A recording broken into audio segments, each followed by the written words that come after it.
অনুষ্ঠানের সভাপতি স্বামী পূর্ণাত্মানন্দজিকে অনুরোধ করছি মঞ্চে আসন গ্রহণ করার জন্য এবং আজকের অনুষ্ঠানের মূল এবং প্রধান বক্তা স্বামী ঈশাত্মানন্দজিকে অনুরোধ করছি মঞ্চে আসন গ্রহণ করার জন্য। জননীম শারদাম দেবীম রামকৃষ্ণ জগদ্গুরুম পাদপদ্মে তয় শ্রিত্বা প্রণমামি মুহুর্মুহু।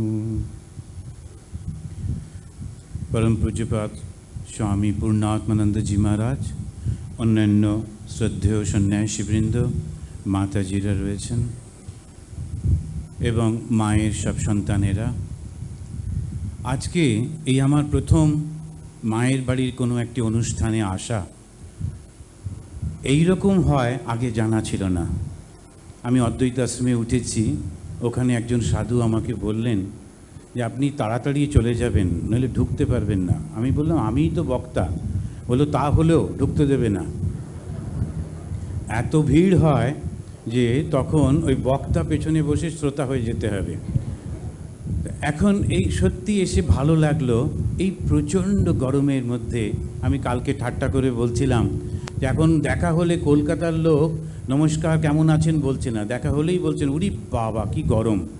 পরস্পরের দেখা হচ্ছে, কথা বলছেন। এখন এই পরিস্থিতির মধ্যে আমি আসার সময় দেখলাম কেমন করে আপনারা বসে আছেন, তবুও বসে আছেন। অনেকে রাস্তায় দাঁড়িয়ে আছেন, শুনছেন যে না মায়ের কথা শুনতে হবে। এই যে প্রচণ্ড আগ্রহ মায়ের কথা শোনার জন্যে, আজকের দিনটি একটি বিশেষ উল্লেখযোগ্য দিন। আজকের দিনে মা এইখানে এসেছিলেন, এই কলকাতায়, বাগবাজার না, তিনি কলকাতায় এসেছিলেন। কলকাতা তখন সেই বিশাল ভারতবর্ষের রাজধানী।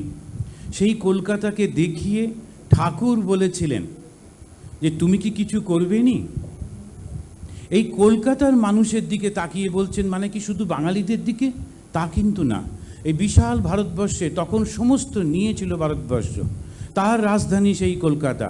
সেখানকার লোকেদের আশা করা যেত যে রাজধানীর লোকেরা শিক্ষিত হবে, সংস্কৃতিবান হবে, উচ্চ মানসিকতার হবে। তবু ঠাকুর এখানে এসে দেখে তার মনে হয়েছিল সবার চোখ ওই পেটের দিকে, সব অন্যের জন্যে ছুটছে। স্বামী বিবেকানন্দকে দেখে অবাক হয়ে বললেন, কলকাতাতে এই রকম সাত্ত্বিক ছেলে? এই কলকাতা মানে ওই মানুষের প্রতিনিধি যারা মানুষের মধ্যে ভালো মানুষ, শ্রেষ্ঠ মানুষ, সফল মানুষ, তাদেরই যদি এই দশা হয় তাহলে অন্যদের কি হবে? এই রকম একটি ভাব নিয়ে ঠাকুর বলছেন যে কলকাতার মানুষগুলো পোকার মতো কিলবিল করছে, তুমি কি কিছু করবে নি? এই মাকে আমরা দেখছি যে একজন রামহৃদয় ঘোষাল, তিনি মাকে দেখলেন, মা বসে ধ্যান করছেন, জগদ্ধাত্রী পুজো হচ্ছে, সেই মূর্তির পাশে বসে মা ধ্যান করছেন। সেই ঘোষাল বাবু অনেকক্ষণ ধরে জগদ্ধাত্রী আর মার মধ্যে পার্থক্য করতে না পেরে ভয়ে ছুটে পালিয়ে গেলেন। মা যে জগদ্ধাত্রী এটা সমস্ত ভক্তদের হৃদয়ে গাঁথা রয়েছে, বারংবার এটি প্রমাণিত হয়েছে, প্রকাশিত হয়েছে। মাকে সেই তেলোভেলোর মাঠে দেখেছিলেন ডাকাত বাবা এবং দৃঢ়তার সঙ্গে বলেছিলেন যে মাই হচ্ছেন কালী।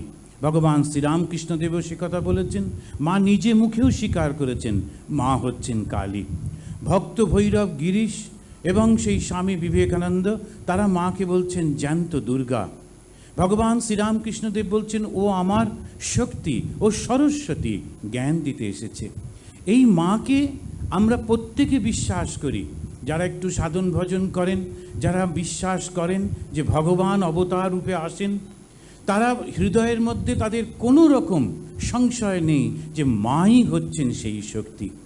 এই মাকে একদিন ঠাকুর বলছেন, ঠাকুর শুয়ে আছেন, খানিকটা এই সময় মা ঘরে ঢুকলেন, ঠাকুরের দৃষ্টি মাকে অনুসরণ করছে। মা বুঝলেন ঠাকুর যেন কিছু বলতে চান, কিছু কি বলবে? তখন ঠাকুর এই কথাটি বলছেন, স্বামীর অনুযোগের সুরে ভগবানের এই আদেশ যে তোমাকে কিছু করতে হবে, এই প্রথম শক্তিকে নিয়োজিত করছেন মানুষের উন্নতির জন্যে, আত্মজ্ঞান লাভের জন্যে। আগে আগে শক্তি নিয়ে এসেছেন, কিন্তু শক্তিকে সেইভাবে ব্যবহার করেননি এবারে যেভাবে তিনি করছেন। এই মা শারদামণি দেবী তিনি কেমন করে সেই ঠাকুরের আদেশ পালন করলেন। ঠাকুর আদেশ করছেন এই মানুষগুলোকে উদ্ধার করতে হবে। ঠাকুরের আদেশের পরে কি মা মানুষের উদ্ধারের জন্য চেষ্টা করলেন? তার আগে কি করেননি? যখন আমরা দেখি যে যখন ভগবান আসেন অবতার হয়ে, ঈশ্বর হয়ে, তখন তার সঙ্গে তার শক্তি আসে, এবং এই শক্তি এবং ভগবান আত্মার শক্তি তারা অগ্নি আত্মার দাহিকা শক্তির মতো অবিচ্ছিন্ন। ভগবান শ্রীরামকৃষ্ণদেব আসছেন, ব্রহ্মা বিষ্ণু মহেশ্বর তারা এক দেহে শ্রীরামকৃষ্ণ রূপে অবতীর্ণ হচ্ছেন, এবং সঙ্গে সঙ্গে তার শক্তি তিনিও মা শারদা রূপে অবতীর্ণা। এই মা শারদা রূপে অবতীর্ণা ঠাকুর শ্রীরামকৃষ্ণ রূপে অবতীর্ণ হলেন কেন? স্বামী বিবেকানন্দজি বলছেন স্থাপকায় চ ধর্মস্য, ধর্মকে স্থাপন করবার জন্যে। এই ধর্ম স্থাপনের জন্যে শ্রীরামকৃষ্ণদেব চেষ্টা করছেন, মাও চেষ্টা করেছেন প্রথম থেকে। কেমন করে? ঠাকুর শ্রীরামকৃষ্ণদেব তিনি তার জীবনের মধ্যে দেখাচ্ছেন সেই কেমন করে সমাধি হচ্ছে, কেমন করে সাধারণ অবস্থা থেকে উঠে যাচ্ছে মনটা। তিনি লোকের বাড়ি বাড়ি যাচ্ছেন, বড় বড় লোকদের ডাকছেন, কথা বলছেন, কিন্তু মা তেমন কিছু করেননি। একটাও বই লেখেননি, একটাও ভাষণ দেননি, কোনো কিচ্ছু না। এই ছোট্ট বাড়িটা, এবারে বাড়িতে ঢুকে আমি খুব অবাক, কোথা দিয়ে নিয়ে যাচ্ছে। বাড়িটা খুব বড় হয়ে গেছে মায়ের বাড়ি, কিন্তু মা যখন ছিলেন সেই ছোট্ট বাড়ি, ওই দুটো তিনটে ঘর, ওর মধ্যে বসে কখনো শুয়ে, কখনো চুল আঁচড়াতে সমস্ত, কখনো রান্না করতে করতে, কখনো পুজো করতে করতে তিনি মানুষের সঙ্গে কথা বলেছেন। কিন্তু তার আগে সেই জীবনটা কি কিছু আমরা পাই না? আমি এইখানে এইটাই একটু বলতে চাইব যে কেমন করে মা ঠাকুরের আদেশ এবং ইচ্ছা এই ধর্ম স্থাপনে অবতীর্ণ হয়েছিলেন, কেমন করে করেছিলেন। গীতাতে আমরা দেখি একটা বিশেষ শব্দ ভগবান শ্রীকৃষ্ণ বলছেন, স্বধর্মে নিধনম শ্রেয় পরধর্ম ভয়াবহ। নিজের ধর্মেতে মারা যাওয়াও ভালো, নষ্ট হয়ে যাওয়াও ভালো অন্যের ধর্ম পালন করার থেকে। নিজের ধর্ম বলতে কি? অনেক সময় কিছু কিছু গোঁড়া লোক তারা আসেন। আগে আমি অদ্বৈত আশ্রমে ছিলাম, তখন সেখানে একজন গোঁড়া হিন্দু তিনি এসে বলেছিলেন যে এই যে স্বধর্মের কথা বলা হচ্ছে, এই স্বধর্ম মানে হচ্ছে হিন্দু ধর্ম। আমি বললাম, ভাই, যখন শ্রীকৃষ্ণ কথা বলছেন তখন বুদ্ধ ধর্ম, হিন্দু ধর্ম, ইসলাম ধর্ম এসব কিছু ছিল না।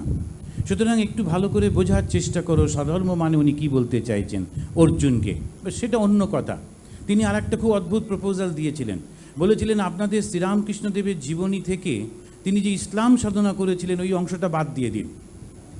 আমি বললাম, সে কী কথা? কিন্তু এটা তো ইতিহাস। বলে না, তাতে কোনো অসুবিধা হবে না, বাদ দিয়ে দিলে কিছুদিন পরে লোকে ভুলে যাবে।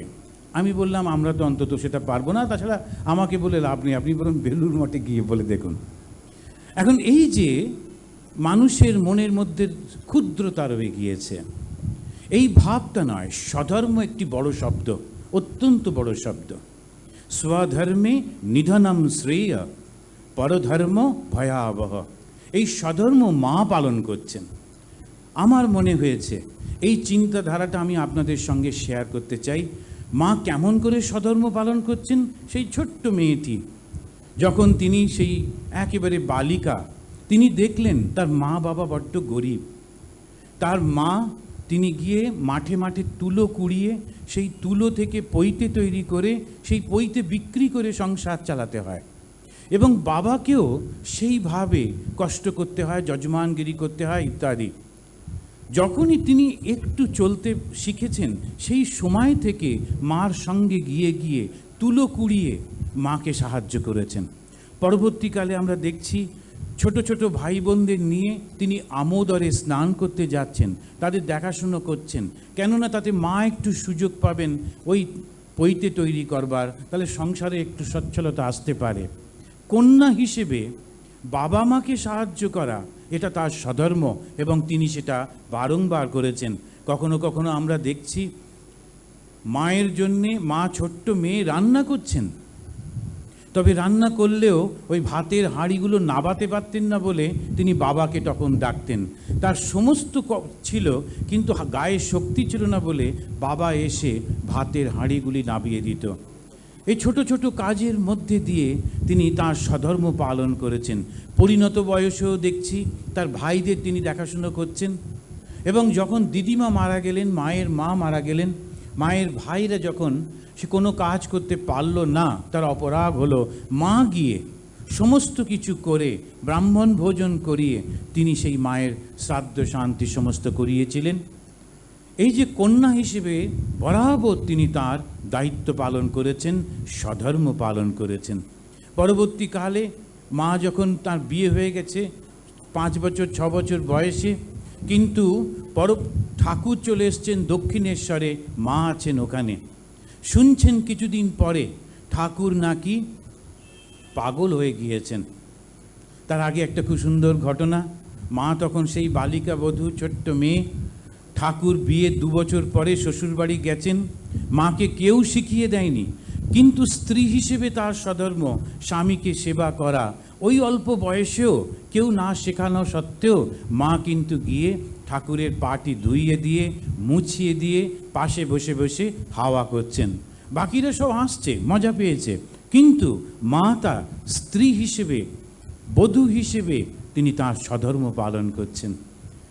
পরবর্তীকালে আবার আমরা দেখছি, যখন ঠাকুরের সাধনা দেখে মানুষ অবাক হয়ে গিয়েছে। আমরা ভগবানকে ডাকি কতক্ষণ, সব কাজকর্ম করে আচ্ছা একটু সময় আসি, আসার পরেই নিচে যদি ম্যানেজার মহারাজ থাকেন তাকে প্রথম দেখা করে বলি, মহারাজ এসে গেছি, একটু মায়ের প্রসাদ পাবো। প্রথমে ওইটা ঠিকঠাক করে তারপরে উপরে যাই মাকে দেখতে। আমরা এই রকম আমাদের ধর্ম হচ্ছে অতটুকু। কিন্তু শ্রীরামকৃষ্ণ তিনি দিন রাত ভগবানের জন্যে পাগল হয়েছেন। একেবারে জড়বৎ বসে আছেন, গায়ের উপরে পাখিরা এসে বসছে, জটা হয়ে গেছে, সাপ চলে যাচ্ছে, আর রাত্রির বেলা সেই ছেলেটা কাঁদছেন। যখন সন্ধেবেলায় সূর্য ডুবে যাচ্ছে, গঙ্গার ধারে মুখ ঘষতে কাঁদছেন, আর একটা দিন চলে গেল, মা দেখা দিলিনি। এরকম তো আমরা দেখিনি। ভগবানের জন্য কেউ এরকম করে, এরকম তো আমরা কখনো ইতিহাসেও দেখিনি। ফলে আমাদের সাধারণ মানুষের মনে হলো ঠাকুর পাগল হয়ে গেছেন, এতটা কেউ করে নাকি। এবং সেই খবর পৌঁছলো ওই গ্রামেতে। গ্রামের মানুষ, আমরা যারা সাধারণ মানুষ, আমরা এমনিতে খুব ভালো হলেও ভেতরে ভেতরে ভয়ঙ্কর হিংস্রতা লুকিয়ে থাকে। সেই হিংস্রতাগুলো অদ্ভুত অদ্ভুতভাবে প্রকাশিত হয়। ওই মা যখন জল আনতে যাচ্ছেন বা স্নান করতে যাচ্ছেন, পুকুরেতে অন্য মহিলারা এসে খুব স্নেহ দেখাবার ছলে বলছে, আহা আমাদের এই মেয়েটির স্বামী পাগল।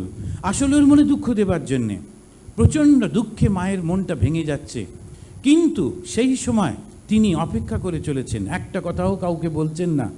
যখন তার ঠিক বয়স হলো স্বামীর কাছে যাবার, শ্বশুরবাড়ি যাবার, তখন একজন বান্ধবীর মাধ্যমে, মহিলার মাধ্যমে বাবাকে বললেন দক্ষিণেশ্বরে যাব। কীরকম প্রতিজ্ঞা করছেন, কীরকম চিন্তা করছেন, এই হচ্ছে স্বধর্ম। অন্য সময় হলে মানুষটাকে ছোট্টবেলায় একবার মাত্র দেখেছি, ব্যাস হয়ে গেল, তার প্রতি এত ভালোবাসা আসার, টান আসার কথা নয়। কিন্তু মা তিনি বলছেন, যদি তিনি পাগল হয়েও বা থাকেন, স্ত্রী হিসেবে আমি তাকে গিয়ে সেবা করব, দেখাশুনো করব, এখন তার আমাকে বিশেষ প্রয়োজন। এই যে স্ত্রী ধর্ম পালন করছেন, বধূ হিসেবে তিনি তার ধর্ম পালন করছেন, সারা রাস্তা হেঁটে এসে তিনি তার ধর্ম পালন করছেন ঠাকুরের সেবার মধ্যে দিয়ে। শাশুড়ি মায়ের সেবা করছেন, ওই দক্ষিণেশ্বর ছোট্ট ঘরটার মধ্যে থাকতেন। যখনই তার ওপরে শাশুড়ি ডাকতেন, এত তাড়াতাড়ি ছুটে বেরোতে চেষ্টা করতেন যে অনেক সময় মাথাতে আঘাত পেতেন। লোকেরা বলতো, কেন তুমি তাড়াহুড়ো করছো? না না, ওনার বয়স হয়ে গেছে, আমাকে ডাকছেন, যদি না যায় ব্যস্ত হয়ে পড়বেন। একের পর এক আমরা দেখছি তিনি কেমন করে তার স্বধর্ম পালন করেছেন। গুগলি রেঁধে দিতে হবে ঠাকুরকে, মা বললেন ওটা আমি পারবো না। ওই যে জীবগুলো সব চলে বেড়ায়, আমি দেখেছি, ইঁট দিয়ে মাথা থেঁতলে দিতে পারবো না। ঠাকুর বললেন, সে কি, আমি খাবো আমার জন্যে? মা রাজি হলেন, সেই রান্না করে ঠাকুরকে তিনি সেবা করে চলেছেন। তিনি তাঁর স্ত্রীর ধর্ম পালন করছেন। আবার গঙ্গাপ্রসাদ সেন কবিরাজ তিনি বললেন জল খাওয়া চলবে না, এই কুমোরটুলির কবি রাজমশাই। তখন ঠাকুর সেই ছেলে মানুষের মতো আমি কি পারবো, মা তাকে আশ্বাস দিচ্ছেন। তারপরে তিনি অনেকটা দুধ ফুটিয়ে একশের করে সেইটি ঠাকুরকে খাওয়াচ্ছেন। সেই সময় একটি খুব সুন্দর মজার ঘটনা হয়েছিল। সেখানে গোলাপ মা, তিনি অত তত জানতেন না, সরল সাদাসিধে ছিলেন। গম্ভীরানন্দজির বইতে বলছেন যে গোলাপ মা তিনি খুব সাধিকা ছিলেন, ভক্তিমতী ছিলেন, কিন্তু সেন্সিটিভ ছিলেন না, অন্যদের দুঃখ অন্যদের ভাব এগুলো বুঝতে পারতেন না। তো গোলাপ মা তিনি ওইখানে ঠাকুরের কাছে গেছেন। ঠাকুর মাকে যতবার জিজ্ঞেস করেন দুধটা বেশি মনে হচ্ছে, কতটা দুধ? মা নির্বিঘ্নে বলেন ওই কত হবে, 105 পো হবে। অনেকটা দুধ কম করে ফুটিয়ে ওই যে বলে দিয়েছেন ডাক্তার 105 পো মা বলে যাচ্ছেন। গোলাপ মাকে একদিন ঠাকুর জিজ্ঞেস করতে গোলাপ মা বলে ফেললেন কাঁচা দুধের সেই পরিমাণটা। ঠাকুর বললেন এত দুধ? আবার মাকে জিজ্ঞেস করতেই মা বললেন না না, কতবার হবে, ওই 105 পো হবে। বলেন কিন্তু গোলাপ যে বলল, গোলাপ কি এখানকার মাপ জানে? নির্বিঘ্নে তিনি বলে যাচ্ছেন। আমাদের দৃষ্টিতে মনে হচ্ছে তিনি মিথ্যা কথা বলছেন, কিন্তু তিনি তার স্ত্রীর ধর্ম পালন করছেন। সাধ্যি তিনি তাই তার স্বামীর জীবন বাঁচাবার জন্যে, তাকে কি করে সুস্থ রাখা যায়, কেমন করে ভালো রাখা যায়, তাই তিনি মিথ্যা কথাও দেবী মা তিনি বলছেন। যদি আমাদের দৃষ্টিতে মিথ্যা হয়, সত্য সেটি ঠাকুরের জন্যে তিনি তার স্ত্রীর স্বধর্ম পালন করছেন। শ্যামপুকুর বাড়িতে ঠাকুরকে নিয়ে যাওয়া হয়েছে, ছোট্ট বাড়ি, সেখানে পুরুষরা থাকে, কিন্তু ঠাকুরের সেবার বড় কষ্ট হচ্ছে, তাই মাকে নিয়ে আসতে হবে। ঠাকুরের নিজের মনে হলো ও কি এখানে এসে থাকতে পারবে? এত লজ্জাশীলা মা, তিনি কি থাকতে পারবেন? যেই মুহূর্তে মার কাছে খবর গেল, মা সঙ্গে সঙ্গে রাজি হলেন। ঠিক ওই শ্যামপুকুর বাটিতে তিনি চলে গেলেন। তিনি তার স্ত্রী স্বধর্ম পালন করছেন। মায়ের সঙ্গে ঠাকুরের বয়সের অনেক পার্থক্য ছিল, কিন্তু তবু স্বামী স্ত্রীর মধ্যে যে ঠাট্টা মজার একটা সম্পর্ক থাকে, সেটাও মা কিন্তু পালন করেছেন। এটা অত্যন্ত প্র্যাকটিক্যাল। যারা সংসারের মধ্যে রয়েছেন, ঠাকুর আর মায়ের এই জীবন দেখে শেখা উচিত স্বামী স্ত্রী পরস্পরের প্রতি কেমন ভাব থাকা উচিত, কেমন দৃষ্টিভঙ্গি থাকা উচিত। ঠাকুর মার থেকে অনেক বড় থাকা সত্ত্বেও এবং ঠাকুর ওই রকম অবস্থা হওয়া সত্ত্বেও মা কোনো কোনো সময় স্ত্রী হিসেবে তিনি কিন্তু তাঁর স্বধর্ম পালন করে ঠাকুরের কথাও শুনছেন না। সেরকম অনেক ঘটনা আপনারা জানেন, আমি বেশি সময় নেব না। সকলে আপনারা অপেক্ষা করছেন, পূর্ণাত্মানন্দজি বলবেন, আমি তাড়াতাড়ি করে যতটা পাচ্ছি। তো আমি এখন এইখানে আমরা দেখছি কেমন করে তিনি মজা করে ঠাকুরের সঙ্গে সব করছেন। তিনি স্ত্রী হিসেবে অনেক সময় স্বামী যখন ঠাট্টা মজা করেন, তখন অনেক সময় স্ত্রীরা সেটা বুঝতে পারেন না, ফলে জীবনটা অত্যন্ত শুকনো হয়ে যায়। আবার স্ত্রী তার যে সমস্ত ভাবগুলো অনেক সময় স্বামী বুঝতে পারেন না, তাই জীবনটা বড় অসুখী হয়ে যায়। মা ঠাকুরের মধ্যে দেখছি ওইটাও রয়েছে। স্বামী এবং স্ত্রী নিজেদের মধ্যে যে মজা করেন, সেটিও কিন্তু মা ছাড়ছেন না, তার স্ত্রীর ধর্ম পালন করছেন। একদিন ওই কামার পুকুরে মা নেতা দিচ্ছেন সকালবেলায়, ঠাকুর দাঁতন করছেন এবং খুব মজা করছেন, সবাই হাসছে। হঠাৎ দৃষ্টি গেল মার প্রতি, অমনি ঠাকুর বলতে লাগলেন, ছেলের অন্নপ্রাশনে যে কোমরে গোঁট পরে নাচবে গাইবে, সেই ছেলে মরে গেলে সেই কোমর ভুঁইয়ে আছড়ে কাঁদতে হবে। লজ্জাশীলা মা তিনি কিন্তু আস্তে আস্তে সঙ্গে সঙ্গে উত্তর দিলেন, সবগুলোই কি আর মরে যাবে? এখন এই যে আমরা দেখছি তিনি তার স্ত্রীর ধর্ম পালন করছেন, যখন যে অবস্থায় যেইটি করবার ঠিক করে চলেছেন। স্বধর্মে নিধনম শ্রেয় পরধর্ম ভয়াবহ। আমরা মায়ের জীবন থেকে এইটাই শিখছি। আজকাল খুব বেশি একটু যেন আমাদের হয়ে যাচ্ছে, যখন মানুষ তার নিজের ওপর বিশ্বাস হারিয়ে ফেলে, তখন সে আকাশের দিকে তাকায়, সে অপেক্ষা করতে থাকে কেউ এসে তাকে উদ্ধার করবে, আমি নিজে করব, এই ভাবটা চলে যায়। আর বিশেষ করে আমাদের এই ভারতবাসীদের মধ্যে, আরও বিশেষ করে বাঙালিদের মধ্যে, কেউ করে দিক, আমরা তখন তার একটু গুণগান করব, কিন্তু আমার কাজটা অন্য লোক করে দিক, এই যে মানসিকতা।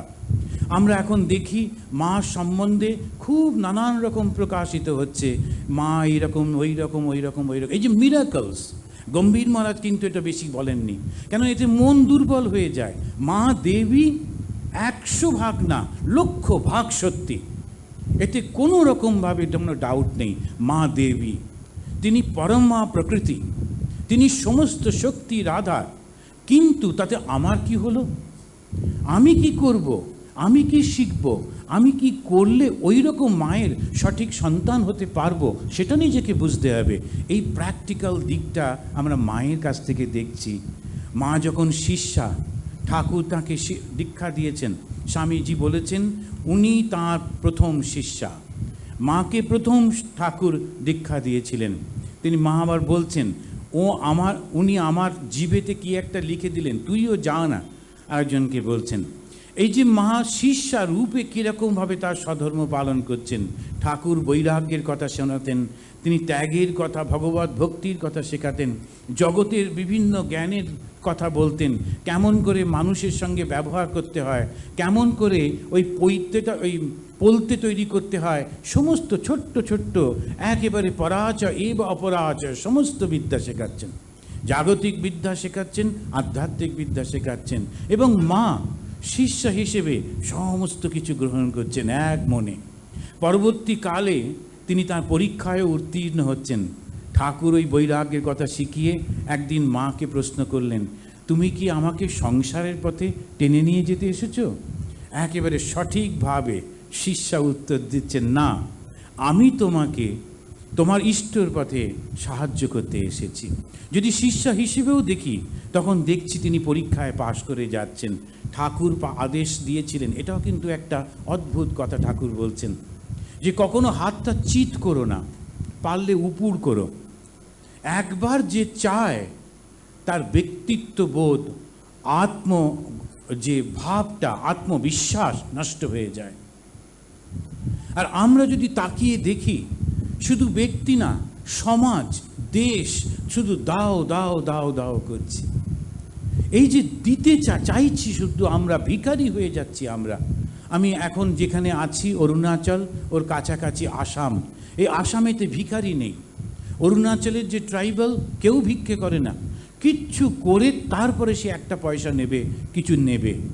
এসেছে কোনো কিছু খেতে দিতে চাইলে নেবে না, কিচ্ছু করে তারপরে নেবে। এই যে তাদের মধ্যে, তারা হয়তো অতটা বোঝে না, কিন্তু আত্মসম্মান বোধ। আসামের মধ্যে গৌহাটিতে কিছু ভিখারি আমি দেখেছি, তাও ইম্পোর্টেড ভিখারি, হয় বাংলাদেশ থেকে, না হয় বিহার থেকে। অ্যাসামিজ ভিখারি দেখিনি আমরা। এই যে ভিক্ষা করে না, যেটুকু পায় তাতেই তারা চালিয়ে নেয়, তাদের ডিম্যান্ড বেশি নেই। শুনলে অবাক হবেন, ওই অঞ্চলে পাগল খুব কম, কেননা ডিম্যান্ড নেই। ঠাকুর মাকে ওই শিক্ষাটা দিচ্ছেন, বলছেন যে তুমি কারো কাছে হাত পেতো না।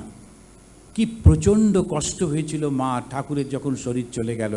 ভক্তরা মিলে ঠিক করলেন মাকে একটু সাহায্য করবেন, কিন্তু দেখা গেল যে পরে তারা ভুলে গেছেন। ঠাকুর বলেছিলেন, ভক্তরা যত ভালোবেসেই তোমাকে ঘরে নিয়ে গিয়ে রাখো, নিজের ভিটেটা ছেড়োনি।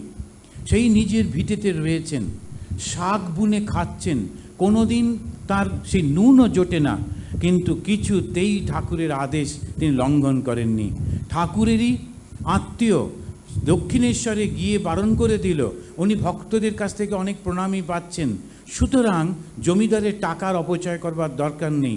ব্রাহ্মণ ঘরের বিধবা কি করবে অত টাকা নিয়ে? এই হচ্ছে আত্মীয়। সুতরাং তিনি গিয়ে সেই টাকাটাও বন্ধ করলেন। অথচ মা একটা কথাও বললেন না, বরং বললেন, কি হবে টাকা নিয়ে? সোনার মানুষটাই চলে গেল, টাকা নিয়ে কি করব? কোনো রকমভাবে তার মধ্যে আমরা কখনো অসুখী ভাব দেখতে পাচ্ছি না। তিনি তার স্বধর্ম পালন করে চলেছেন। পরবর্তী কালে মা যখন গুরু রূপে, তিনি তখনও তার স্বধর্ম পালন করছেন। রাসবিহারী মহারাজকে বলেছিলেন, মন্ত্রের মধ্যে দিয়ে গুরুর শক্তি শিষ্যে যায় এবং শিষ্যের গুরুতে আসে। গুরুর শিষ্য যদি খারাপ হয়, তাহলে তার পাপ গুরুর মধ্যে আসে এবং গুরুকে সেই কষ্ট ভোগ করতে হয়।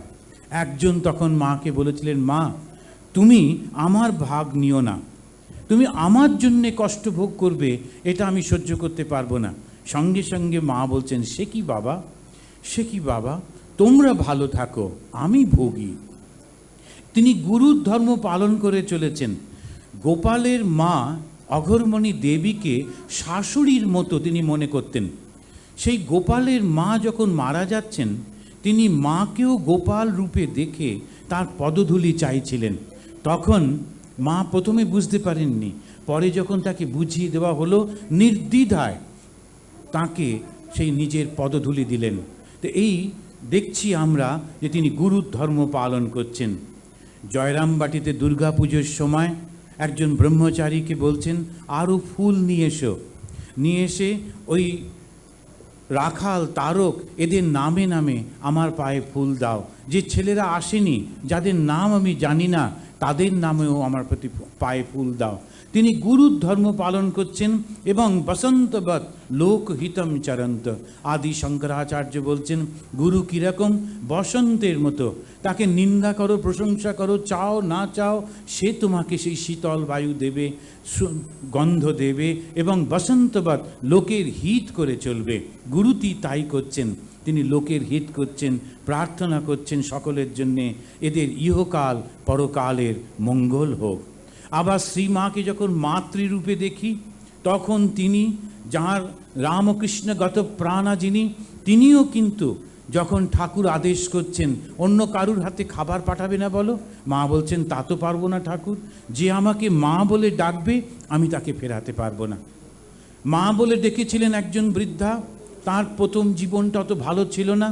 তিনি দুপুরবেলা এসে মার সঙ্গে গল্প করতেন। ঠাকুর এসে ভীষণ স্ট্রং ল্যাঙ্গুয়েজ ব্যবহার করছেন। ঠাকুর বলছেন, ছি, তুমি ওকে জানো না? ওর সঙ্গে বসে গল্প করছো? মা বলছেন, ও আগে একটু এরকম ছিল, এখন হরি হরি করে। ঠাকুর বললেন, করুক হরি হরি, তুমি ওর সঙ্গে কথা বলবে না, লোকে কি বলবে? একদম স্ট্রেট আদেশ করছেন, তুমি ওর সঙ্গে কথা বলবে না। মা কিন্তু সেই কথা বলছেন। পরের দিন দুপুরবেলায় ঠাকুর দেখলেন সেই ওই বুড়িমার সঙ্গে বসে মা বারান্দায় সুন্দর গল্প করছেন। ঠাকুর আর একটা কথাও বললেন না। কেননা আমার মনে হয়েছে মা যেন ঠাকুরকে বলতে চাইছেন, ও আমাকে নিচে নামাবে, আমার প্রতি তোমার এইটুকু বিশ্বাস নেই, আমি ওকে উপরে তুলব। মা বলে ডেকেছে যে, আর এই যে মা বলে ডাকলে পাপি তাপি যে যেখানে সবাইকে তিনি নিচ্ছেন।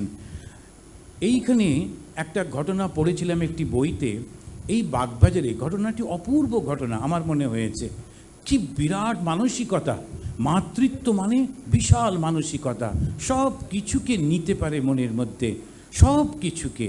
এই বাগবাজারে মায়ের বাড়ির পাশে একটি বাড়িতে একটি বউ, অল্প বয়সী বউ, মায়ের বাড়িতে যে ছেলেরা থাকতো তাদের কাউকে দেখে আকৃষ্ট হয়, বিবাহিতা মেয়ে, বিবাহিত বউ।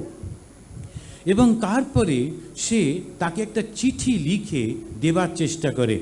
মা এবং আরও কয়েকজন মহিলা তারা ছাদে বসে গল্প করছেন। সেই পুরুষটি, ছেলেটি তখন সেখান দিয়ে হেঁটে যাচ্ছে। ওই বউটি লক্ষ্য করেনি যে মায়েরা বসে আছেন।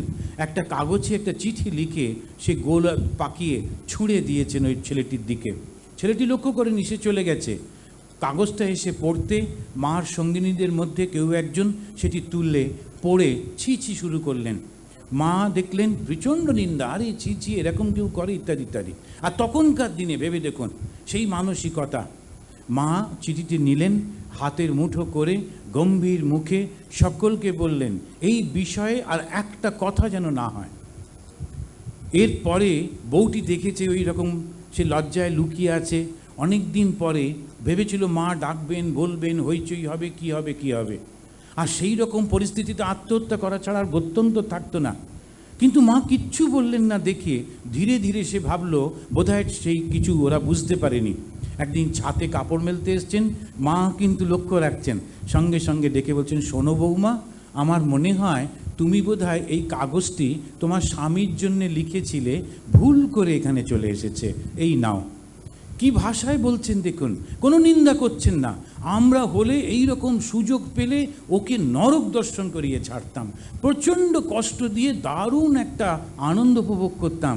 কিন্তু মা তিনি তাই মেয়েকে রক্ষা করছেন অপমানের হাত থেকে, লাঞ্ছনার হাত থেকে।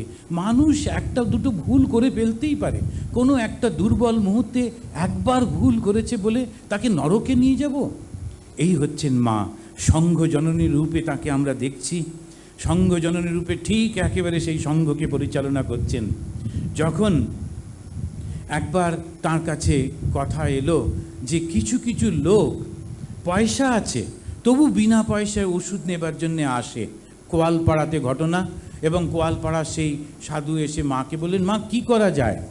মা সঙ্গে সঙ্গে বললেন, যে চাইছে সে হচ্ছে অর্থিক, পয়সা থাকুক আর যাই থাকুক আমরা আমাদের সাধ্য মতো করবো, ডিসিশন দিয়ে দিচ্ছেন তিনি। আবার কিছু ছেলেরা তখন সব বন্দে মাতরম করে উৎসাহ করে হইচই করে বেড়াতো। মা কিন্তু তাদেরকে সাবধান করে বলছেন, হুজুগ করো না বন্দে মাতরম করে, বরং তোমরা তাঁত বোনো, আমাকেও একটা এনে দাও দেখি আমিও করি। একটা একটা করে করে কেমন করে ছোট্ট ছোট্ট ঘটনাগুলো সবটা তো আপনাদের জানা আছে, শুধু ছুঁয়ে ছুঁয়ে যাচ্ছি। দেখুন যখন যেখানে যেমনভাবে মা আছেন ঠিক সেটি করছেন। সংঘ জননী তিনি পথ দেখিয়ে দিচ্ছেন। তখনকার দিনে কেউ ভাবতে পারতো না, অথচ মা ব্রহ্মচারীদের বলছেন তোমরা ইংরেজি শেখো, সাহেব শুভ সব আসবে, তখন ইংরেজিতে কথা বলতে হবে, ইংরেজি শেখো। শুধু বলেই শান্ত হলেন না, আবার শিক্ষক নিয়োগ করলেন ইংরেজি শেখাবার জন্যে। বেশি কাজ করলে অনেক সময় অহংকার এসে যায়। সাধুদের সব থেকে ভয়ঙ্কর দিকটা হচ্ছে হাততালি, বাকি সব কিছু যায়, একটু বয়স হলে রসগোল্লাগুলোও ছাড়ি, কিন্তু হাততালি পাওয়াটাই হচ্ছে শেষ অবস্থা। সেই কারণে মা সাবধান করে দিয়ে বলছেন, এই যে সমস্ত করতে করতে অহংকার ভেতরে এসে যায়, ওটা ত্যাগ করবার জন্যই তো সংসার ছেড়ে এসেছিলে। তাই বলছেন, টকের জ্বালায় পালিয়ে এসে তেঁতুল তলায় বাস। এইটা সাবধান করে দিচ্ছেন, কেননা তিনি সংঘ জননী। আবার কেউ কেউ বলছেন রামকৃষ্ণ মিশনের সাধুরা, তারা ঠাট্টা মজা করে, গল্প করে, হাসে, খেলা দেখতে যায়, খেলার খবর নেয়। আমাদের গম্ভীরানন্দজি মহারাজও মাঝে মাঝে খেলা হলে খবর নিতেন, কত রান হলো রে জিজ্ঞেস করতেন। এই যে সমস্ত জিনিসটা দেখে অনেকে মনে করে যে আবার কিরম ধরনের সাধু। মা বলছেন আমাদের এখানে এই রকমই হবে, পছন্দ হয় তো থাকো। কলকাতায় যখন সেই প্লেগের জন্যে স্বামীজি জমি বিক্রি করে দেবেন বেলুড় মঠ বললেন, তখন যদি এই মা এগিয়ে না আসতেন তাহলে আমরা কোথায় থাকতাম? আমি নিজের সম্বন্ধে বলতে পারি, অন্যদের সম্বন্ধে বলতে পারবো না। যদি স্বামীজি এবং মা তারা যদি এই ব্যবস্থা না করতেন, এই রকম খাওয়া দাওয়া, এই পাখার তলায় একটু বসা, আরাম টারাম, আমি তো সাধু হতে পারতাম না। আমার পক্ষে অত কষ্ট করে, দেখছেন চেহারা দেখেই বুঝলেন যে অত কষ্ট করার লোক আমি নই। সুতরাং মা করে দিয়ে গিয়েছেন, স্বামীজি করে দিয়ে গিয়েছেন। এবং কেমন করে স্বামীজি বলছেন, মা বলছেন স্বামীজিকে, তুমি আমার নামে সংকল্প করেছ, ঠাকুরের নামে উৎসর্গ করেছ, তোমার বিক্রি করার অধিকারই বা কোথায়? মা তিনি স্বামী বিবেকানন্দকে বলছেন, ওই ব্যক্তিত্ব, প্রচণ্ড পার্সোনালিটি, তাঁকে পরিষ্কার, কেননা তিনি সংঘ জননী। যে পাখি যেমন দুটো ডানা দিয়ে তার সন্তানদের রক্ষা করে, তিনি সংঘকে রক্ষা করছেন। তার প্রার্থনার মধ্যে দিয়ে, আশীর্বাদের মধ্যে দিয়ে যে সংঘের জন্ম, যে সংঘ সমস্ত পৃথিবীর বুকে মানুষকে আবার ভগবানের পথে নিয়ে যাবে, মানুষের ভেতরে চৈতন্য সম্বন্ধে হুঁশ করে দেবে, সেই সংঘ একটা কাজে শেষ হয়ে যাবে? বলছেন বেলুড় মঠ কি একটা সেবায় নিঃশেষ হয়ে যাবে? তারপরে সেই লাস্ট ঘটনাটা বলে শেষ করি। স্বামীজি ভারতবর্ষের মধ্যে চাইছিলেন যাতে প্রচণ্ড একটা উদ্যম আসে। আমরা তখন একেবারে তামসিকতায় ডুবে গেছি, কখনো কখনো বাড়িতে ঝাঁট দিতেও পারি না, নোংরা হয়ে থাকে। এবং তখন আমরা বলিনি, ঠাকুর বলেছেন না, ওই যে আছেন যারা মশারির মধ্যে বসে ঝাঁট দেন, এই জপ করেন, আর এদিকে ঘরেতে সমস্ত মাকড়সার জাল, ওরা হচ্ছেন সাত্ত্বিক, তাই ঝাঁট টাঁট দিই না। আসলে সমস্ত তামসিকতা, সেই তামসিকতা ভাঙবার জন্যে স্বামীজি প্রচণ্ড তেজের কথা বলছেন, খোল কত্তালগুলো রেখে দে, তামামা বাজা। তারপরে স্বামীজি ঘোষণা করলেন, এইবারে পুজোতে মঠে বলি দেব, এত বলি দেব যে গঙ্গার অর্ধেকটা জল লাল হয়ে যাবে, আর বাঙালি মায়েরা ওইটা দেখে অজ্ঞান হয়ে পড়বে। এই যে প্রচণ্ড শক্তির কথা বলে স্বামীজি বললেন, কিন্তু মা বুঝলেন। আর মা যদি সেইটি বারণ না করতেন, আজকে কত লক্ষ যে কাটা পড়তো এই বেলুড় মঠে তার ঠিক নেই। সেই কারণে মা স্বামীজিকে বললেন, তোমরা সন্ন্যাসী, সর্বভূতে অভয় দানই তোমাদের ব্রত, তোমরা কি করে ছাগ বলি দেবে? আজকে এই যে স্বধর্ম দেখলাম মা পালন করছেন, স্বধর্মে নিধনম শ্রেয় পরধর্ম ভয়াবহ। আজকে যদি আমরা স্বধর্ম পালন করতে পারতাম, আজকে যদি আমরা স্বধর্ম পালন করি, তাহলে আমরা বাঁচব, সমাজ বাঁচবে, দেশ বাঁচবে, মানুষ বাঁচবে। আমরা নিজের নিজের জায়গায় যদি নিজের কর্তব্যটুকু করি, যখন আমরা সংসারে রয়েছি তখন আমরা কোথায় বেড়াতে যাব, কোথায় গিয়ে তপস্যা করব, কোথায় ধ্যান করব, এই করছি। নিজের সংসারটাও দেখি না, আবার যেখানে বেড়াতে যাই সেখানে গিয়েও উৎপাত। একজন ভদ্রলোক আমাকে চিঠি লিখলেন, তিনি একটু দূর থেকে বলছি না, এসে বললেন, মহারাজ আপনার ওখানে নির্জন জায়গা, 1 মাস ধরে আমি জব করব। আমি বললাম, অত বাড়াবাড়ি করবেন না, 7 দিন ট্রাই করে দেখুন, পরে দেখা যাবে। তারপরে ভদ্রলোক এলেন, এসে নেমে পৌঁছে ব্যাগ রেখে একটা প্রণাম করেই বলছেন, আচ্ছা what is my next program? আমি বললাম, বুঝুন, এই বিশাল জঙ্গলের মধ্যে আপনাকে প্রোগ্রাম কি দেব? আমি তখন খানিকটা একটু রেগেও গেছিলাম ভেতরে ভেতরে, আর একটু ঠাট্টা করে ওকে বললাম, ইয়োর প্রোগ্রাম, আমাদের ওখানে গাছ ছাড়া কিছুই দেখা যায় না। অনেকে যখন জিজ্ঞেস করে যে মহারাজ আপনাদের ওখানে কি দেখা যায়, আমি বলি একটা নদী আছে, নদীর ওপারে, আমি বলি যে দেখো একটা নদী আছে, নদীর ওপারে সেই জঙ্গল, আমাদের ওখানেও জঙ্গল, ওপারে বাঁদর আছে, এপারে আমি আছি, এছাড়া দেখার আর কিচ্ছু নেই। সমস্তটার মধ্যে আমরা যে যেখানে আছি, যে পরিস্থিতিতে আছি, আমার স্বধর্মটা পালন করতে হবে। আসুন আমরা সবাই মিলে ঠাকুরকে প্রার্থনা করি এবং বলি যে তুমি আমাদের হাত ধরে থেকো।